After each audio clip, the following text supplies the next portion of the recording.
اس کے بعد اگر ہم دیکھیں عمران خان کی کل اپنی فیملی ممبر سلیمہ خان سے ملاقات ہوتی ہے. کل عمران خان کا توسہ خانہ 2 کی کیس کی سماعت تھی جیل کے اندر. تو وہاں عمران خان کی اپنی اہل خانہ اپنی بہنوں سے علیمہ خان اور اپنے لائر سے اپنے وکیلوں سے ملاقات ہوتی ہے. کل عمران خان کے جو لیٹسٹ بیانات آئے ہیں آئیے اس کے اوپر نظر ڈالتے ہیں. عمران خان نے جیل کے اندر سے کیا پیغامات دیے ہیں آئیے اس کی طرف چلتے ہیں.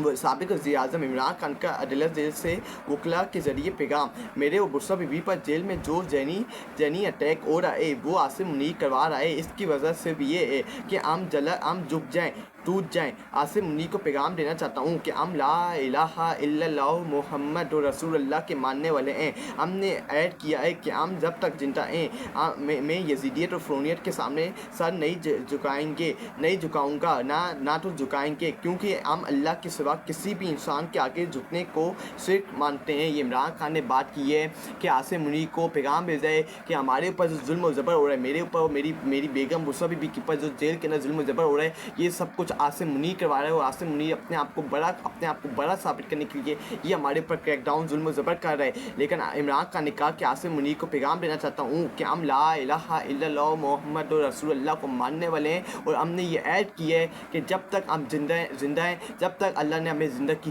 دی ہوئی ہے, ہم کسی کے سامنے اپنا سر نہیں جھکائیں گے, اب کسی کی یزیدیت فرونیت قبول نہیں کریں گے. عمران خان نے یہ بات کی ہے کہ کسی کے سامنے سر نہیں جھکائیں گے, کیونکہ ہم اللہ کے سوا کسی بھی انسان کے آگے جھکنے کو شرک سمجھتے ہیں. اور یہ قرآن پاک کے اندر بھی ہے کہ اللہ کے سامنے جو جھکے گا, اللہ کے سوا جو کسی اور کے سامنے جھکے گا, کسی اور کے سامنے جھک کے مدد مانگے گا یا مدد کی اپیل کرے گا, یہ سب سے بڑا گناہ ہے. اور اللہ تعالیٰ کا عذاب اس بندے کے پر نازل ہوتا ہے. اور جو اللہ تعالیٰ اور اس انسان کا رشتہ ہوتا ہے وہ ہمیشہ کے لیے ٹوٹ جاتا ہے. پھر اس کو اللہ تعالیٰ سے معافی مانگنی پڑتی ہے, اور پھر وہ اللہ کے پر ڈیپینڈ ہوتا ہے کہ اللہ تعالیٰ اس کو معاف کرتے ہیں یا نہیں کرتے. اس کے بعد عمران خان جنرل یحییٰ خان کو فورس نے ملک چلانے کے لیے منتخب نہیں کیا تھا, بلکہ اس نے فورس کا کنڈا استعمال کر کے ڈکیتا سپ اور ملک میں ظلم و زبر کا بازار گرم کیا. اپنے 10 سالہ اقتدار کی لالچ میں اس نے ملک کو دو لخت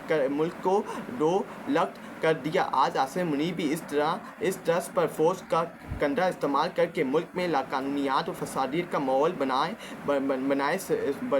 ہوئے ہیں. عاصم منیر نے اپنے 10 سالہ ناجائز اقتدار کے لیے کیا کچھ نہیں کیا. سب سے پہلے جمہوریت کا گلا پوچھا, 9 مئی فالس فلیگ کر کے ملک کی سب سے بڑی سیاسی جماعت کو کچلا کیا. پھر 8 فروری کو انتخابات میں عوام نے جب تحریک انصاف کو بڑی تعداد میں ووٹ ڈالے اور تحریک انصاف نے کلین سویپ کیا تو اس مینڈیٹ کو بے شرمی سے چرا دیا گیا. یہ عمران خان نے بات کی کہ یحییٰ خان کو یہ نہیں کہا گیا تھا کہ آپ فورس کے اوپر آ کے ملک کے اوپر سپلائی کریں. ان کو یہ حکم دیا تھا, ان کو یہ کام کیا تھا کہ آپ نے اپنی پاکستان کی آرمی کو صحیح کرنا ہے. لیکن اس نے اپنی اقتدار کی اوش کے اندر اقتدار کی خاطر اپنی کرسی کو بچانے کے لیے یحییٰ خان نے ملک کے 2 ٹکڑے کر دیے تھے اور ایسٹ بنگلہ دیش اور ایسٹ پاکستان کے ساتھ پنگا لے لیا تھا اور ملک کو نقصان پہنچایا تھا یحییٰ خان نے اپنی کرسی کو بچانے کے لیے. یہی عمران خان نے بات کی کہ عاصم منیر ابھی جو کر رہے وہ یحییٰ خان کو فالو کر رہے اپنے 10 سالہ طویل کو بڑھانے کے لیے, اپنے 10 سالہ اس ملک کے اوپر بیٹھنے کے لیے, اپنی کرسی کو بچانے کے لیے. اس سے ملک کو پاکستان کو تباہ و برباد کر دیا.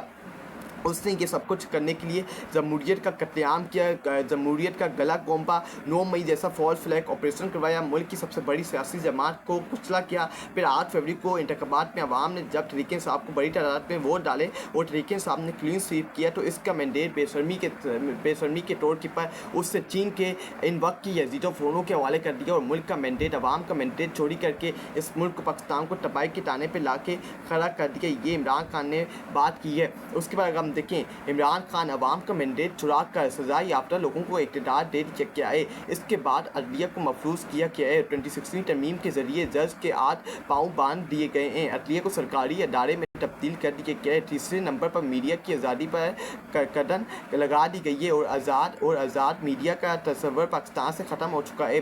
نہایت پاکستان مشکل سے میں جیسی تیسی جمہوریت کے تسلسل سے یہ 2 چیزیں حاصل کی گئی تھی, خود مختار عدلیہ اور آزاد میڈیا, مگر عاصم منیر کی وجہ سے ان دونوں کا خاتمہ ہو چکا ہے. ملک میں اس وقت جمہوریت معطل ہے, انسانی حقوق کی پامالی عروج پر ہے, عدلیہ غلام اور میڈیا خوفزدہ ہے. یہ عمران خان نے بات کی ہے کہ عوام کا مینڈیٹ چرا کے سزا یافتہ لوگوں کو کے حوالے ملک کیا جنہوں نے پاکستان کا اربوں روپیہ چوری کر کے, اربوں روپیہ کی کرپشن کر کے, اربوں روپے کی روٹ مار کر کے پاکستانی قوم کے ساتھ مذاق کیا تھا, پاکستانی قوم کے ساتھ فراڈ کیا تھا.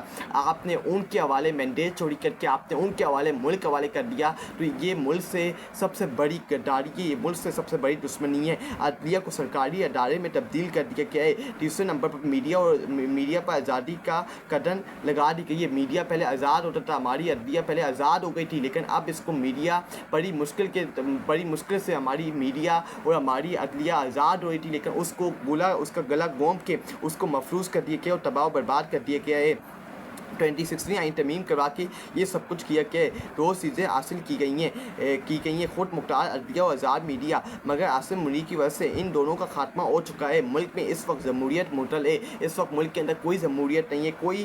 اس وقت پاکستان کے اندر کوئی جمہوریت نام کی کوئی چیز نہیں ہے. انسانی حقوق کی پامالی عروج پر ہے. عدلیہ غلام اور میڈیا خوفزدہ ہے. یہ عمران خان نے کہا ہے کہ عدلیہ غلام بن چکی ہے اور جو پاکستانی میڈیا ہے وہ خوفزدہ ہے. اس لیے وہ کوئی آپ کو سچ کی خبر یا وہ ساری خبریں ایسی پھیلاتا ہے جو پاکستانی